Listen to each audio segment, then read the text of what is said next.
What's up, kings and queens? It's your boy Dan from Daft Previews. I've got 6 picks that I've already put down, which I'm going to take you through today. If that sounds interesting, let's go. Sub to the channel cause your boy's getting busy. Coming to your line from the west side of Sydney. We've got the free picks and the juice on the daily. It's all free, you don't even have to pay me. Before we jump into the 6 picks, got to recap the day that was. She had 4 picks in the last video. We did go 2-2. Overall on VIP, I went 6-4. It's an okay day, better than what we have been putting out there, so I'm happy with that. Overall, VIP was up 3 units yesterday. We got into the green. We were so close to banging some value plays, combos, and all that type of stuff, but don't want to be greedy with it. Take the win and move on. We're now 25 units up in January, 119 units on the season. Let's talk about these straight bets, though. My lord, Julius Randle over 19.5 points. And I put these notes on my phone halfway through the game. Julius Randle robbed the Knicks for years, and he robbed sports bettors across the world tonight. Awful bet. Now, I don't normally buy into narratives, revenge games, things like that, but I did in this one. And what makes it worse is I told you guys, my first look was Anthony Edwards. His matchup was fantastic. Ended up going with Julius Randle, and look what happened. Sucked. So that's unfortunate, but that's on me. That was a bad bet. Giannis under 29.5 points. Terrible read. I didn't think he'd shoot the ball that many times. He took 20 shots, 18 free throws. Man, I over-relied on historical trend against his opposition. Like, how many years has it been since he's covered that? A very long time. You could call that lazy. Regardless, it sucked, and that's on me. LaMelo Ball over 14.5 rebounds and assists. He had 9 dimes, but only 1 rebound in this game. I was surprised to see how inactive he really looked. Like, he just didn't seem to engage in the game. Bad bet. I'm going to tell you why this was a bad bet. His assists were definitely the better option here. It's what I liked more, but I went with the rebounds and assists because it had a better hit rate, because he's been rebounding the ball quite well. And I think this is a trap that a lot of people get into. It's like you look at one play, you might add something to it, and suddenly the hit rate gets better. That's exactly what happened with LaMelo Ball, and I got caught in that trap. So that was unfortunate. And then Trey Murphy over 20.5 points. This is the last loser of the day. He finishes with 19 points. Plays 35 minutes, but he only attempts 11 shots. Now, this was the type of matchup where I thought he'd get at least 16 shots up. I was completely wrong on that. His volume was super low. He was extremely efficient, but yeah, just didn't see the volume. Alvarado took the same amount of shots as he did. Jordan Hawkins off the bench almost took the same amount of shots as he did. So a bit unlucky, I would say. But look, when guys are hot, you've got to keep feeding them the ball. I get it. I'm not too upset about that. We did cash some winners, though. Mark Williams over his points and assists. I told you guys you can't go wrong. Points, rebounds, or assists. Mark Williams smashed all of them. Zach LaVine took his under 27.5 points. So this was also a historical trend, just like Giannis. But I also thought Zach LaVine's line was way too high. I think he'd only hit that in 7 out of 27 games in the year. So that made a ton more sense, I would say, than the Giannis play. But Zach LaVine would cash the under there. The rest, these were late ads. Wendell Carter Jr. over 18.5 points and rebounds. He cashed that easy in the third quarter by 15 points and 9 rebounds. Jordan Hawkins over 1.5 3-pointers made. Ideal matchup for catch and shoot players. He killed that. Chris Middleton over 11.5 points. He finishes with 13 points. His shot volume was super low. I think he took 6 shots in that game. Efficiency gets us over the line. So even though I might say that I felt unlucky with some other picks, or if I'm either unlucky or the pick was shit, with this particular play for Chris Middleton, I think I was lucky. He only took 6 shots, but still scored 13 points. I'll take it. Santi Aldama, this was a great read, over 10.5 points. Easy win. He scores 29 points, gets a ton of rebounds. We got lucky that Zach Edey got injured in that game, but I thought he would have cashed regardless. So Santi Aldama, loving that. We did cash some value plays as well. Mark Williams, plus 275. Jordan Hawkins for 3 3-pointers. We had an Aldama value play, and we also had a D'Lo and Aldama doubles combo. That gave us almost 3 units profit. So, look, pretty decent day. It got really close to some absolute killers, but what can you do? Here's some screenshots of what we sent out. 26 bets, 3 units profit. Ideally, we want to make more than that, but I'll take it. These are the different types of bets. So, made profits in almost every type of bet, but nothing really blew it out of the water. And these are the value plays. So Mark Williams took his over in points, over in assists, $50 into 187. Jordan Hawkins, $50 into 195 for him to make 3 3-pointers. Santi Aldama over his points prop, over his rebounds prop, 50 into 150. And then this was the doubles combo. Went a little bit adventurous with it. D'Lo, 15.7 assists. LaMelo didn't come to the party, as you can see, but we hit Santi Aldama at 15 points and 7 rebounds. Turned $30 into 325. The power of doubles, also called a 2-leg parlay.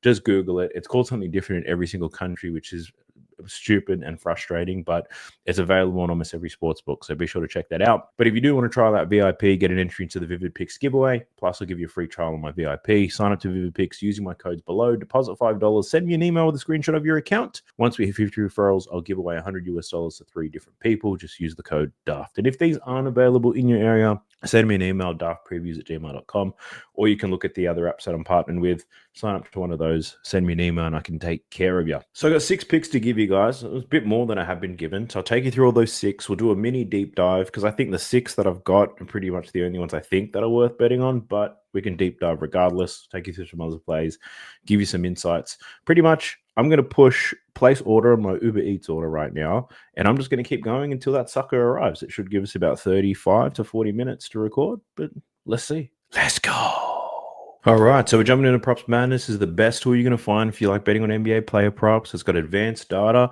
that no other app has. It's got crazy filtering where you can really refine things. I encourage you guys to check this out. 7-day free trial in the video description below. Plus, you'll get 25% off if you use my code DAFT when you happen to sign up. Let's talk about it. First game we're looking at is the Phoenix Suns versus Detroit Pistons. I've got 2 different picks in this game I want to take you guys through. The very first one we're looking at is on Jalen Duren. And for Jalen Duren, I'm looking at it over 19.5 points and rebounds for Jalen Duren. He's only hit this in 13 out of his last 27 games, averaging 19.9 points and rebounds. So the line seems about fair. You can see Jalen Duren is pretty much hit and miss. So you really just need to find the right edge or a narrative as to why you like the over. When he cashes, he tends to cash sweat-free. When he doesn't, that's pretty sweat-free as well. Now, he's up against the Phoenix Suns today. The Phoenix Suns have been getting chewed up by centers for quite some time, especially since they sat Nurkic. They lack a lot of size down low. Specifically, they allow a ton of putback points. And you can see here, that's where Jalen Duren gets paid. Jalen Duren scores 21% of his points in putback scenarios. The Phoenix Suns allow the second most points to putbacks on the season. And we can see here similar types of players had some success against some Walker Kessler, Clint Capella, Kessler again, Rudy Gobert, Daniel Gafford. These guys have had very strong games against the Phoenix Suns. Now, the Phoenix Suns have been aware of this. They know that there's a gap down low. That's why they traded Josh Okogie to get Nick Richards from the Charlotte Hornets.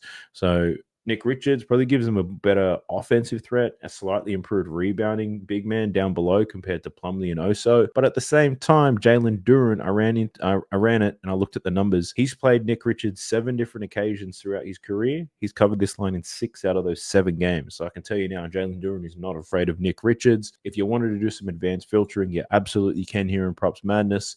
If you just want to look at the games with Jalen Duren, where he's played teams that give up a ton of putback points, we might want to look at the bottom 10. And against the bottom 10 teams in putback points allowed, he's over this line in 8 out of 11 games, averaging 22.2 points and rebounds. If you also want to look at head-to-head form, he's played this Phoenix Suns team once in December, had 28 points and rebounds, 17 points and 11 boards from 20 rebound chances. Jalen Duren went to work. Now, the risk here with Jalen Duren and most big guys is foul trouble. He'll get offensive fouls if he can't set a screen properly, and he'll get defensive fouls because sometimes he can't keep his hands to himself. But hopefully he stays out of foul trouble, gets the minutes that we need, eats up on the boards, and gets a lot of putback buckets as well. So Jalen Duren, that's the first play I wanted to share with you guys. Now, the second play is on Tyus Jones. Now, with this particular play, it does come with a bit of a warning, so please make sure you're listening to this. So Tyus Jones is playing without Bradley Beal in this one. So with and without Bradley Beal, Tyus Jones' numbers look insane. I'm running it PRA, by the way. I'm taking his over 17.5 points, rebounds, and assists. Now, if we look at the games without Bradley Beal, you can see it here. Without Bradley Beal, 24.7 points, rebounds, and assists per game. With Bradley Beal, 18.2. So chalk and cheese is what I'm seeing here. We get a 6 points, rebounds, and assists lift with Bradley Beal out of the lineup. He's cashed this in 10 out of 11 games without Bradley Beal. Now, that seems a little bit far-fetched. It seems too good to be true. Something else must be up here. Is Kevin Durant missing? Is Bill is Devin Booker missing in some of these? And the answer is yes. So we need to look at games without Bill, with Booker, with KD. I think that's the main one you need to look through. And still, 6 games with those 2 in the lineup without Bill. If anything, it goes up 25.7 PRA for Tyus Jones. So everything looks good here in terms of matchups and scoring. He's got a pretty somewhat decent matchup here against the Detroit Pistons. Detroit not very good at defending the pick and roll, so he can eat them up in that regard. But I'll tell you what the risk is. The risk in this is because I ran around with some projections. You've got to make sure these guys are playing the types of minutes, right? Now, in all of these games, every single one of these games that he's played without Bradley Beal, Tyus Jones has played over 30 minutes, right? Check this out. If we look at the games without Bradley Beal and we get the minutes filter, every single game was over 30 minutes. But the problem here is he's only projected to play 25 minutes on the tool that I use. So you can't necessarily get the same data. If I wanted to look at games where he plays no more than 25, nothing comes up. So what I was tossing around in my mind is like, why would Tyus Jones not play 25 minutes if Bradley Beal is not there? Like that was my concern. Like if you wanted to look at games between 28 and 20 minutes, Tyus Jones is under this line in 7 out of the 8 games. So if he doesn't get the minutes, it's going to be quite difficult for him. But Bradley Beal's not there, so why wouldn't he get the minutes? But don't worry, I've done a little bit of hood math for you. So looking at the games without Bradley Beal, he averages 0.78 points, rebounds, and assists per minute without Bradley Beal. If we run the 25-minute projection he's expected to play, this is a bit of hood math, he's expected to land on about 19 or 20 points, rebounds, and assists. So I think taking it at 17.5 is still a good look. The reason why I'm giving you the heads up and the warning here on the minutes is that even though the numbers look like this without Bradley Beal, that's not the type of number I'm expecting for this game. I'm expecting him to crush this PRA because the numbers look good. I don't think sports betting is that easy, but done the hood math. If he still sees 25 minutes, the chances are still nice here. So I do like Tyus Jones to go over his points, rebounds, and assists. The next one that we're looking at the Wizards versus the Warriors. So the majority of my picks just in a couple of games, and I'll explain to you why in a second. But let's talk about the Wizards and the Warriors and what are we looking at taking. So the first one I want to share with you guys is Buddy Hield. We're running it back with my boy Buddy, looking at his assist prop today. Taking the over 1.5 assists for Buddy Hield. And the main reason for this is since the come bucket, Jonathan Kuminga and Brandon Podziemski have been out injured. Buddy Hield's covered this line in 5 out of the last 6 games, averaging 3.2 assists per game. He's only under the most recent game against the Minnesota Timberwolves, played 29 minutes. But in that game, Buddy took a whole lot of shots, 11 shots in that game. So it makes sense. The Wolves don't give up many assists. But he's up against the Washington Wizards today. And the Washington Wizards, awful in every single defensive metric you can find. The one specific to assists, 4th most assists allowed. They've got the worst defensive rating. They give the most points in the paint. They give a ton of 3-pointers. They play at a high pace. So I discussed Buddy Hield in his assist prop, maybe a week ago. We did cash on that bet. And I pretty much said, looking at the tape, Buddy Hield's not going out there to create for anybody. So don't get it twisted. He's not running all these pick and rolls, driving and kicking it out to shooters, throwing lobs and stuff like no, he's not going out there to create for others. The good thing here is that Buddy Hield is playing minutes, and just through the general flow of the offense and NBA statisticians giving out assists, I think Buddy Hield can get 2 assists just through the flow of the game. He'll play like 25, 30 minutes perhaps, and just through playing basketball, playing with Steph Curry, he'll be able to find some, whether it be Trey Jackson-Davis with some dunks, Steph Curry with some threes. I think Buddy Hield could easily just fall into 2 assists against the Wizards today. So the game total is close to 228, so it's pretty high scoring. Golden State expected to dominate here, and I think Buddy Hield can just walk into those 2 assists. So that's the third play that I got for you guys. My next one, we're jumping over to the other side in this game, Washington Wizards, and I'm looking at Jonas Valanciunas. Now, Jonas Valanciunas doesn't play a lot of minutes these days, but he could be somewhat productive in these. So I'm looking at his over 16.5 points and rebounds today. He's hit this in 16 out of his last 27 games, 59% hit rate, averaging 19.6 points and rebounds.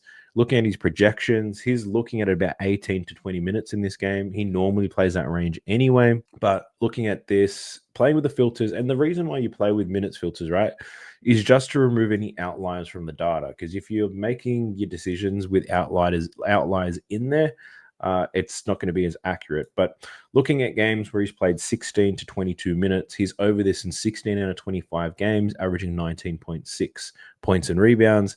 He did play the Warriors back in November. He had 28 points and rebounds, 16 points, 12 boards in only 21 minutes. So I'd love it if Jonas Valanciunas could do that as well. His matchup is pretty decent. The Warriors, obviously not a strong rebounding team. They lack size.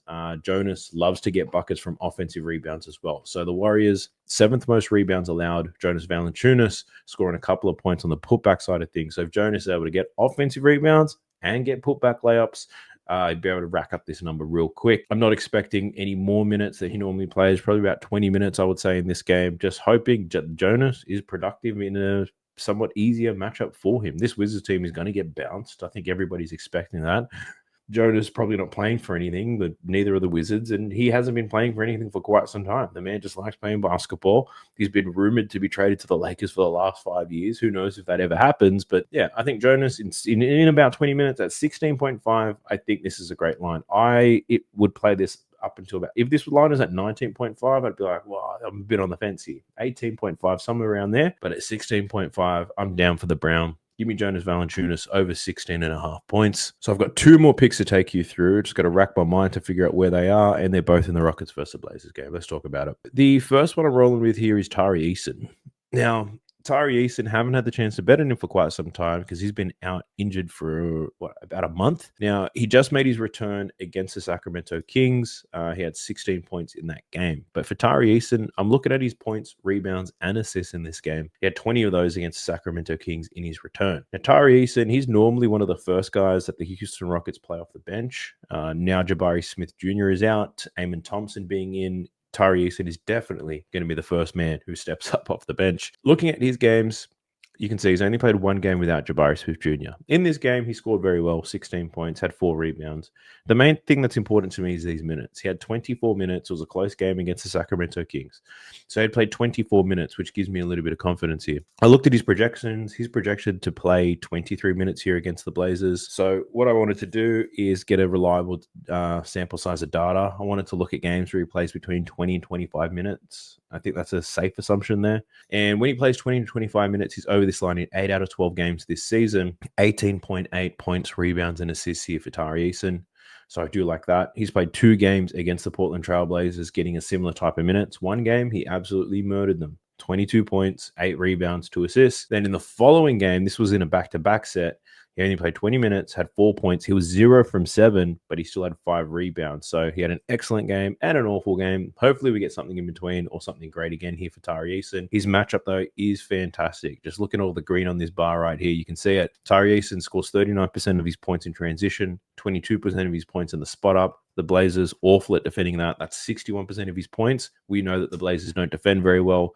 We can see here similar types of players have absolutely destroyed the Blazers, so we do like that too. And if we look at shot zones, he likes to score 57% of his points around the basket. The Blazers, they allow the 5th most points around the basket in the restricted area. So it all makes a ton of sense here for Tari Eason, provided he sees the 23 to 25 minutes that he's projected to play. I just think he's going to get volume. I think he's going to have time. He'll get some rebounds, maybe a few assists. He'll definitely get some points. So I'm liking Tari Eason here over his points, rebounds, and assists. If that's not available for you for whatever reason, I think his points are a good look, or even just his rebounds. Always getting close with the rebounds when he gets these minutes. I'd say the points to the better option here. So Tari Eason. Then the last one is probably not going to excite too many people, but we're looking at Jalen Green here. And this has got to be a system play by now, right? Like without Jabari Smith Jr., this guy just gets buckets, and the sportsbook keep disrespecting him with these low-ass lines. He's averaging 31 points. He's averaging 5.13 pointers made. Jalen Green, he'll go over his 3-point prop, I assume, of 2.5. I think he goes over his points prop at 23.5. It's a very simple play. I personally, I'm running a 3-point ladder. I'm just taking him up to 5 3-pointers made. I'm just riding the hot hand. It's just as simple as that. His matchup against the Blazers is okay. The Blazers average, well, worse than average, actually. They've got the 4th worst defensive rating in the league. But in terms of how Jalen Green scores, they're about middle of the pack. But I think regardless, Jalen Green's going to see volume today. As I said, no Jabari Smith. He should get some buckets here. So hopefully that's easy money. But Jalen Green, that's the last pick that I've got for you. Just pumping the brakes real quick. Checking the status of my Uber Eats order. It looks like it's going to arrive in 16 minutes. So we do have time to get some deep dives happening. But before we do, ask that you like the video, subscribe to the channel if you haven't already. Drop me a comment down below. You can say absolutely anything. All those comments push this out to more people, more growth for the channel. And I appreciate everybody who does that. I also want to say thank you guys for all the wonderful message. I felt awful missing a day the other day. Posted the video and there was just tons of supportive comments around how you have a life. You don't have to commit to us. A lot of funny comments, by the way. But I just want to say the community that I've grown over here on YouTube is absolutely amazing. Sports betting in general has pretty much a toxic community for the most part, and that's because most people are losing, most people are frustrated, some people are financially stressed. But you guys who are following the channel doing a wonderful job keeping up the positive vibe. So I do thank you for that. Enough about me. Let's talk about these deep dives to see what other insights I can give you. Let's go. All right, Phoenix versus Detroit Pistons. What other insights can I drop for you? All right, we've got to talk about Malik Beasley here, and I'm not even pissing in your pocket. I strongly considered betting on Malik Beasley for this game against Phoenix because he had an awful game against Indiana Pacers. He had 3 points, 1 from 8 threes, 1 from 10 overall. We know he's going to get the minutes. He'll get at least 25 minutes, right?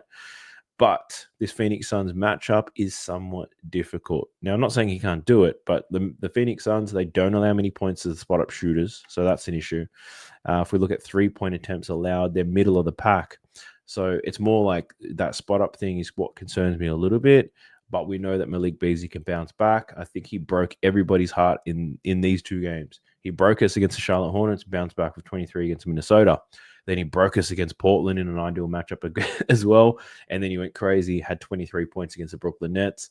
If you're buying into the bounce back factor for Malik Beasley, go ahead and take that bet. I, for one, would love to see an easier matchup before I was to pull that trigger on Malik Beasley, but I wouldn't hate you if you did. I think that's a real interesting one. Cade Cunningham, his matchup against Phoenix, it's somewhat good for him to score some points. So Phoenix, bottom 10 in terms of pick and roll ball handlers. They do allow some points to them. Cade Cunningham, what did he do? He did. He scored 28 points the last time he played Phoenix, 9 for 19. So his shot percentages weren't great, 3 from 8. So pretty average, really. Average day there for Cade Cunningham. It's a good one.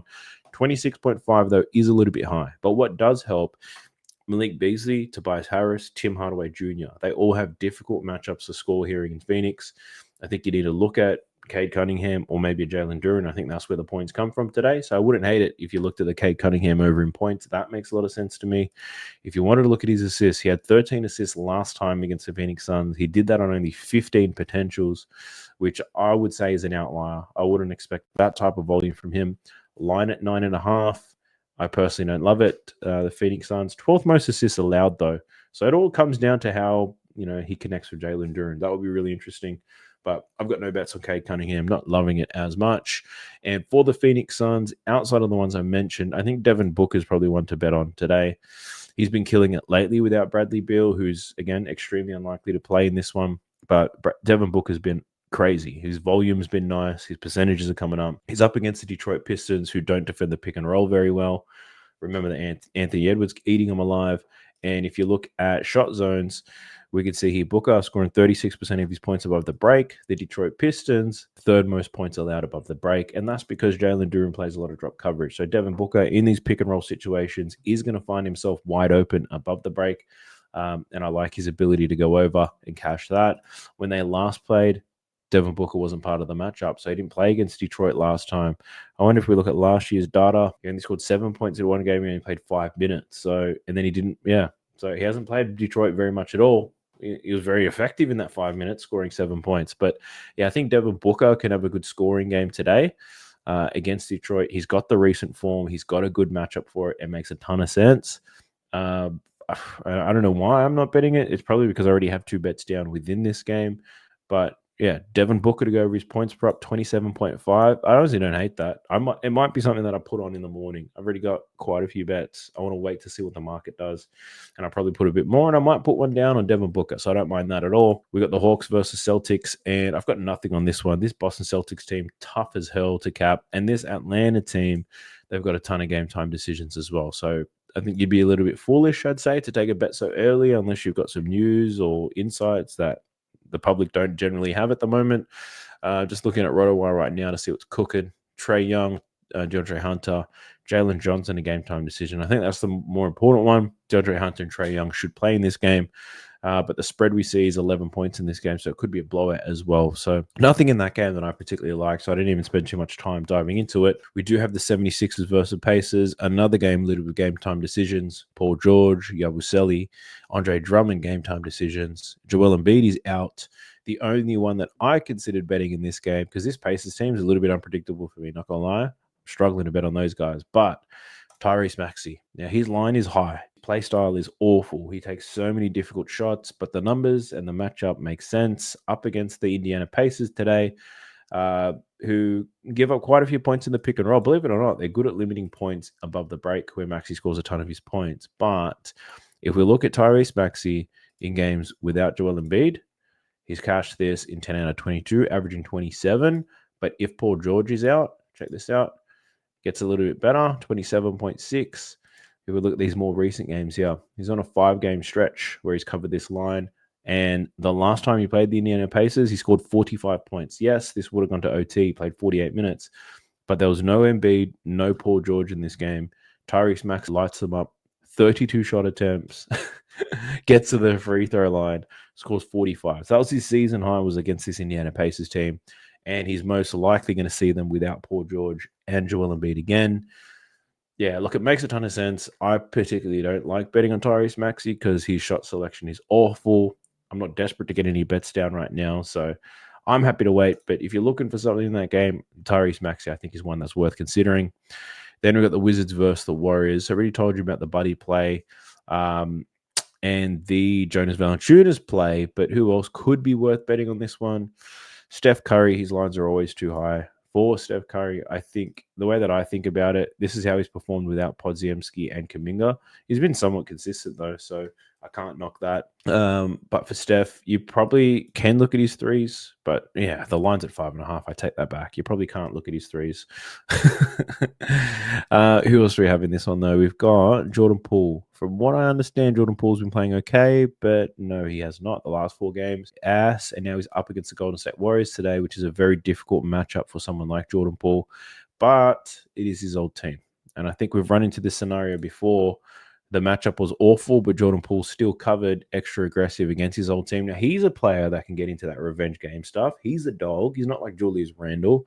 So Jordan Poole, I like him to be aggressive here against the Golden State Warriors. He didn't even shoot the ball that well the last time they played. So if we see an improvement in his percentages, then Jordan Poole can definitely get there. I don't hate that as a look. Outside of that, there's nothing else in that game that particularly gets me excited. We've got the Cavs versus Timberwolves. Timberwolves are on a back-to-back. Cavs, they just got beaten up by OKC. That was unexpected. But Evan Mobley's a game-time decision as well. So it's all a little bit difficult, I'd say, to bet on this game. They haven't played each other yet this season either, and you can't rely on last season's starter. The Cavs, much different team, new coach, new style, and Minnesota not playing with Karl-Anthony Towns. So my best advice that I can give you in this game is not to bet on it unless you see an edge in play types or through injury reports, increased opportunities and minutes. If you see that, then I think it's worth it. But right now, I don't see the value in betting on the Cleveland Cavs and the Timberwolves game. Then we've got the Rockets versus the Blazers, and I think there's a ton of different opportunities and looks that you can take. One that I haven't spoken about yet is Amen Thompson. So there's a couple of trends which have occurred since Jabari Smith Jr. went out. So Amen Thompson, he's playing more minutes and he's scoring at a more consistent rate. 17 points as an average. His line's at 15.5 here. Up against Portland, he's got a great matchup. And I spoke about this with Tari Eason. He gets to the transition game, second most transition points allowed. He can get to the free throw line, sixth most free throw. Far out. Why is it so hard? Free throws allowed. So he's got a good matchup to score, plus 65% of his points in the restricted area. And this Portland team, they're giving up buckets down low. Amen Thompson, I think that could be a good look. Another one, and this has been really popular to the point where it's probably not as valuable now, but look at this. Fred VanVleet's rebounds without Jabari Smith. You take Jabari Smith out of the lineup, you put Amen Thompson in there who rebounds everything. Fred VanVleet in the 6 games without Jabari Smith, he's gone under this rebound line of 3.5 every time, averaging 1.3 rebounds a game. This was initially at 4.5 for quite some time until it started happening on a consistent basis. Now it's heavily juiced to the under at 3.5. If he keeps going like this, it's going to move to 2.5. That's an interesting look if you're looking for a parlay piece or if they have that on any of your books. I think Fred VanVleet to go under his boards. There's a great trend there. And you got Dylan Brooks at a buy low spot. So Dylan Brooks, prior to Jabari Smith getting injured, was scoring quite well. Then Jabari Smith got injured, and Dylan Brooks has been awful. It's interesting, though. Like, he's still taking the same number of shots. He's just not hitting nothing. So I feel that that's a very interesting trend. I'm not saying to take any bets on that. And another one is Cam Whitmore. But, yeah, I think with Tari Eason back, Cam Whitmore probably not as exciting anymore. I learned that last time. Bet on him again on the Kings. I only made 1 3-pointer and I needed 2.